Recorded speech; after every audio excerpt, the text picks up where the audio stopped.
En el correo, que tiene que ver como con el terreno común del libro, ¿no? Y que sería, ¿no? Como en tu práctica, ¿qué significa escuchar un lugar?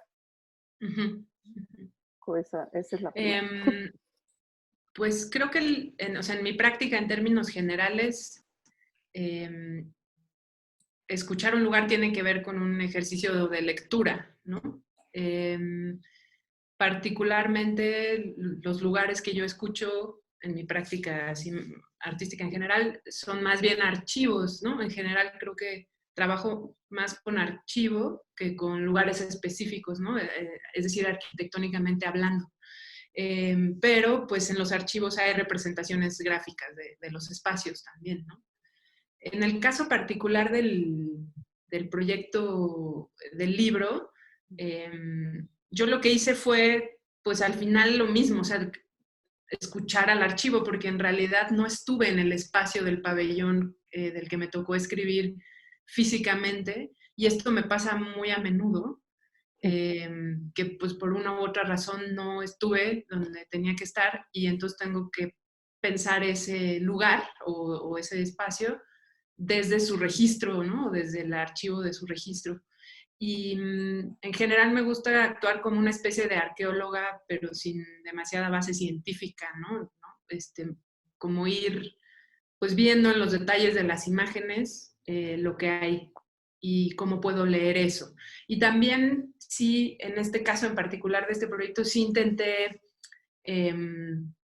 como imaginarme ahí en el lugar, ¿no? Adentro de este aro del distribuidor de agua. Sí, sí intenté imaginarme ahí y ver qué pasaba, tal vez porque hacía poco había estado trabajando el texto de un buen amigo que ha estado pensando mucho el tema de del agua en la ciudad. Y igual es un tema que por una u otra razón me ha tocado pues estudiar poquito, ¿no? Alguna vez tuve que hacer un guión sobre eso, entonces algo había leído y este amigo estaba escribiendo sobre eso, entonces digamos que cayó el proyecto en un momento curioso, pues porque venía de hacer un tallereo de ese texto de este amigo y me había contado muchas cosas que había pensado y visto sobre el tema del agua en la ciudad y tal. Entonces, bueno, intenté pararme ahí porque no pude estar, ¿no? Eso en este caso en particular. Y en general con mi práctica, pues sí, creo que tiene que ver con eh, escuchar al archivo, que en última instancia es leerlo y ver qué haces con esa escucha, ¿no? Reconstruirlo, escucharlo, sí. Sí. Ya, pues yo la pregunta que te iba a hacer tenía justo que ver con esa perspectiva arqueológica que me parecía que tenías cuando te acercabas al pabellón en el que no habías estado.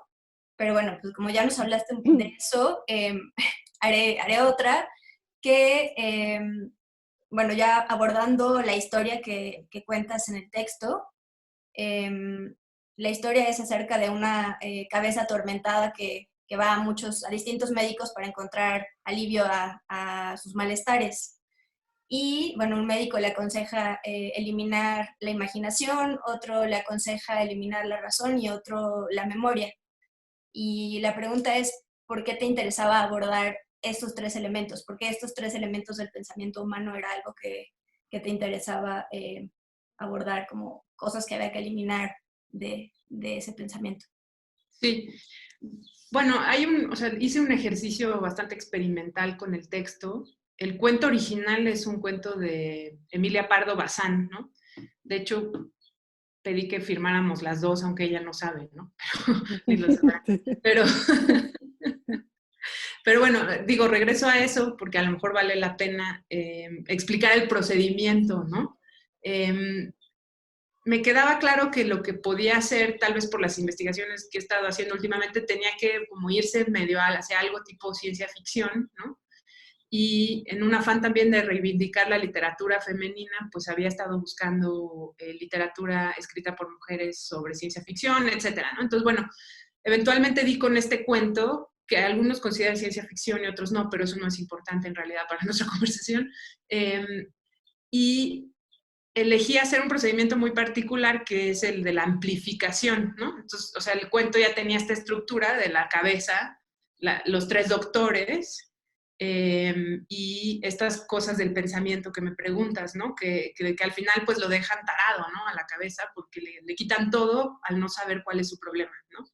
Y yo lo único que hice fue o sea, ampliar uno de los doctores y meter allí todo ese trabajo arqueológico respecto de los signos y símbolos que había en las fotografías de la pieza del pabellón, ¿no? Y porque, ahora la pregunta que tú me haces que me parece súper pertinente es como, o sea, ¿por qué este cuento y por qué un cuento sobre unas cabezas? ¿Qué diablos tiene que ver esto, no? Y creo que, aunque es un poco alejado, me parecía el cuento indicado para pensar la pieza del pabellón, porque me parece que el problema del agua en la Ciudad de México, ¿no? Que es un poco a lo que alude esta pieza, de una u otra manera, ¿no? Poéticamente, pero también trágicamente, ¿no? Es como toda una cabeza o todo el sistema invisible, ¿no? Que es como el pensamiento de la ciudad en relación al agua, ¿no? Por dónde se mueve, cuáles son todos esos conductos y túneles, etcétera, etcétera, que la conectan. Todo eso es como un sistema de pensamiento de la ciudad, ¿no? O sea, si la ciudad pensara, pues creo que piensa a través de toda esa conexión hidráulica que se ha hecho y que tiene sus muchísimos problemas, ¿no? Entonces, es como una extrapolación para mí, cabeza por ciudad, ¿no?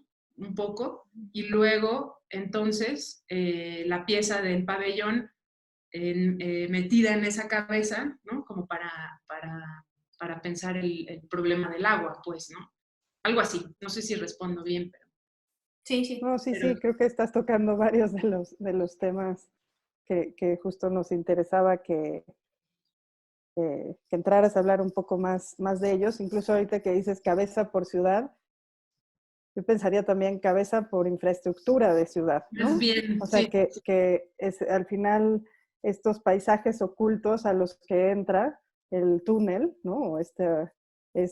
Me parece como fantástico imaginarlo de esa manera en relación a la infraestructura, a todo lo que no vemos, ¿no? Pero que nos afecta, ¿no? Tenemos una afectación constante de eso que está ahí, pero que no está visible así, ¿no? Y luego esta cabeza también, ¿no? Está siempre atormentada o por la memoria, o eso percibí, ¿no? O como por los horizontes por venir, ¿no? Entonces un poco pensaba como qué nos dice esto sobre el presente, ¿no? Porque realmente hay como ese atrás o adelante en este estarse atormentando.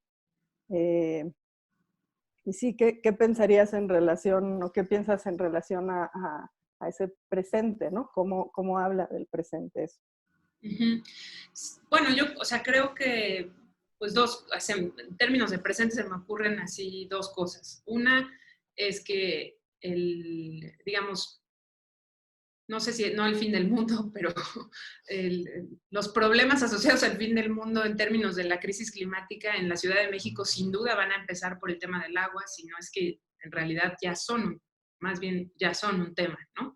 Pero creo que eso en el presente es importantísimo, no le estamos poniendo toda la atención necesaria porque es invisible, ¿no? Un poco como la otra situación del presente, pues es el virus que está alrededor y que también es invisible, ¿no? Hay como una cosa con la invisibilidad que hace que no reaccionemos no sé cómo decirlo, con prontitud ante el problema. La falta de agua afecta el presente más inmediato, que es en el que estamos viviendo ahora, o sea, como alrededor del COVID-19, y que tiene que ver con que todas las comunidades que no tienen agua, pues no tienen como la defensa básica para este virus, ¿no? Por ejemplo, que es lavarte las manos con agua y jabón. Entonces, bueno, o sea, en términos así como muy de facto, lo veo así, ¿no? El presente inmediato, pues la falta de agua y el presente no tan a largo plazo, pues creo que tiene que ver con estas ideas de la crisis climática y cómo va a empezar en la Ciudad de México, que en realidad pues es un problema que tiene ya mucho más tiempo, ¿no? Sí, y estoy totalmente de acuerdo, creo que no es tanto cabeza por ciudad, es más como tú lo dices, ¿no? Es más bien cabeza por infraestructura y esa invisibilidad de la infraestructura, ¿no? Que curiosamente la pieza del pabellón me parece que hace exactamente lo mismo que el cuento, pero como que al revés, ¿no? O sea,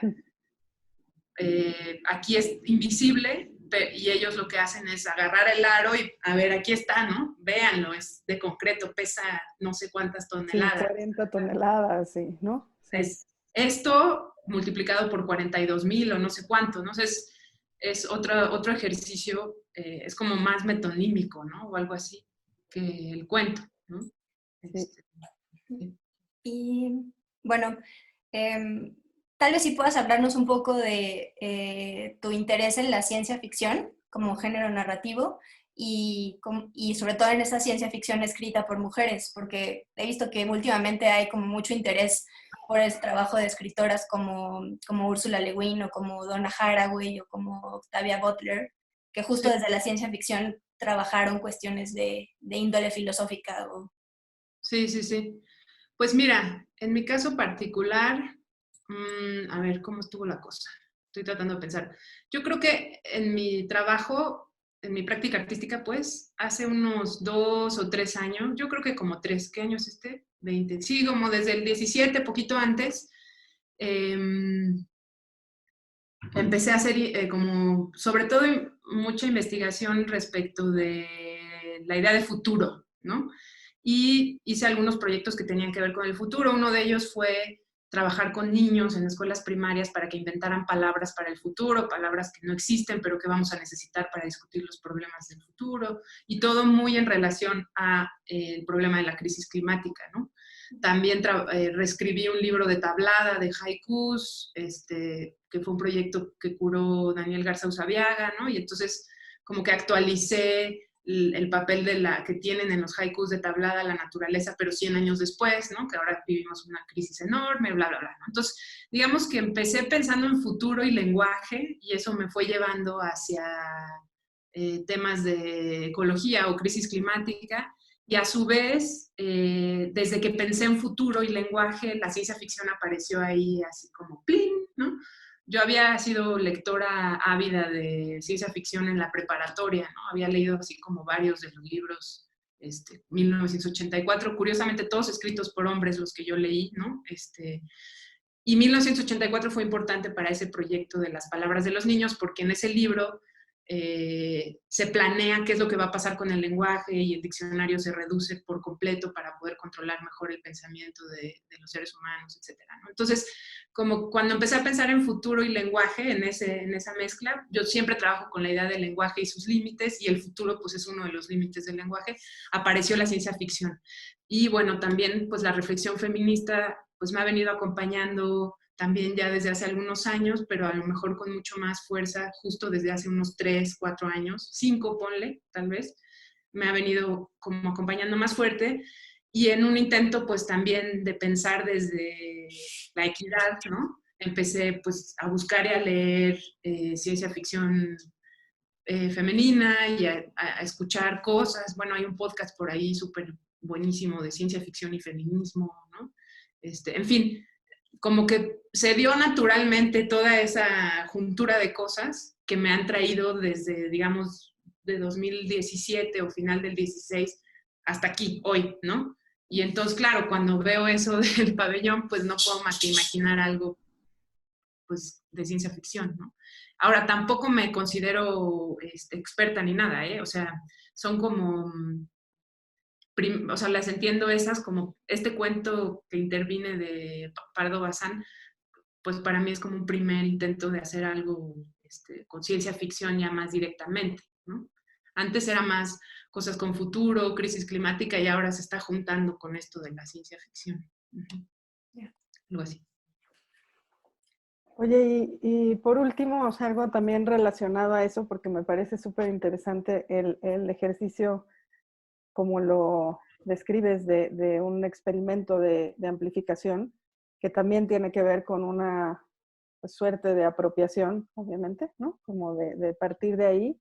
Esto es algo que has hecho en otros trabajos, algo que te interesa, ¿no? En particular. puedes hablar un Sí, poquito como de cómo, sí. cómo funciona, ¿no? Sí, yo creo que casi todo mi trabajo, no sé si todo, pero muy buena parte tiene que ver con la idea de reescritura, que tiene que ver, la idea de reescritura para mí tiene que ver con esto de escuchar el archivo, ¿no? Que hablábamos al principio. Es regresar al archivo y desde allí pensar el presente y el futuro, ¿no? Una cosa así, como desdibujar las líneas de los tiempos y usar eso que pasó antes para entender el hoy o lo que venga después. Pero fíjate que, digo, no sé si es un poco ocioso lo que voy a decir, pero llevo un rato pensando en que yo me gustaría deslindarme de la idea de que trabajo desde la apropiación, ¿no? En el sentido siguiente. Eh, Tengo esta sensación o esta idea de que el apropiacionismo, digamos que caracterizó buena parte del siglo XX, ¿no? O a muchos de los artistas del siglo XX y ahí es algo importantísimo. Pero no termina de gustarme la idea de la apropiación, ¿no? Como de, me gusta más como lo pone por ahí en alguno de sus ejercicios Ulises Carrión, ¿no? Que habla de tomar prestado, ¿no? O sea, no es apropiarte, sino tomar prestado, porque apropiarte es como si le quitaras, o me da esa sensación, ¿no? Como que le quitas agencia a ese archivo anterior al tuyo, ¿no? Y si tomas prestado son como vidas paralelas, ¿no? O sea, yo las trato de ver como vidas paralelas. Entonces, en un afán de dejar de hablar del apropiacionismo, pero esto es una obsesión personal, ¿no? O sea, y para dejar atrás al siglo XX, porque ya estamos en el 20 del 20, ¿no? O sea, en el año 20 del 20, he tratado de pensar cómo referirme a eso. Bueno, tomar prestado es un poco algo que se ha dicho mucho también, y obviamente pues hay muchos ensayos al respecto de eso, pero he estado pensando mucho en las escrituras del compostaje y esto curiosamente pues muy influenciado por lo que me preguntaba Bárbara hace rato de las lecturas como Donna Haraway o Anna Singh o etcétera, porque creo que al final eso que se reconoce como apropiacionismo en el siglo XX, para mí hoy tendría que ser algo más parecido a una composta. ¿Y por qué una composta? Pues porque de la composta pueden pasar dos cosas, ¿no? O se te pudre todo y es un asco, ¿no? Que eso siempre puede pasar. O logras la mezcla perfecta con el aire y tal de pedazos de cosas que hacen que nazca nueva vida, ¿no? Que en este caso serían nuevas formas de pensamiento o posibilidades de pensamiento distintas que no olvidan su genealogía, pero que ya son otra cosa, ¿no? Entonces, o sea, me interesa tanto la idea de escucha que me preguntaban al principio, o sea, pienso en las escrituras de la escucha que tiene que ver con oír al pasado y como en las escrituras del compostaje. Entiendo mi práctica desde la escritura, aunque también es, o sea, aunque es más bien visual, o sea, como artista visual, ¿no? Pero creo que escribir pues aplica para hacer imágenes o letras, pues, ¿no? Algo así. Entonces eso, pero sí, totalmente mi trabajo tiene que ver con eso, pero ahora estoy tratando de sostener que son escrituras del compostaje o al menos cosas que tomo prestadas, no tanto como que me las apropio, ¿no? Sé que es un cambio de concepto nada más, pero me importa eso, creo que solo así empieza a moverse la cosa, ¿no? Y eso. Y no, creo que totalmente importa, ¿no? Como que Sí, empezar sí, a nombrar de otra manera y a probar como ahí que justo qué sucede, ¿no? Cuando el vocabulario va cambiando, ¿no? Porque al final sí, también exacto. sí es importante, yo creo. Es súper, creo que ahí estamos como Sí, en Sí, tiempo y las cosas que habíamos platicado Bárbara y yo. Sí, no sé, Bárbara, si sí, yo creo que creo que ahí ya cierra súper bien, como abordamos. hablando ya de la práctica y de los intereses tuyos ahorita.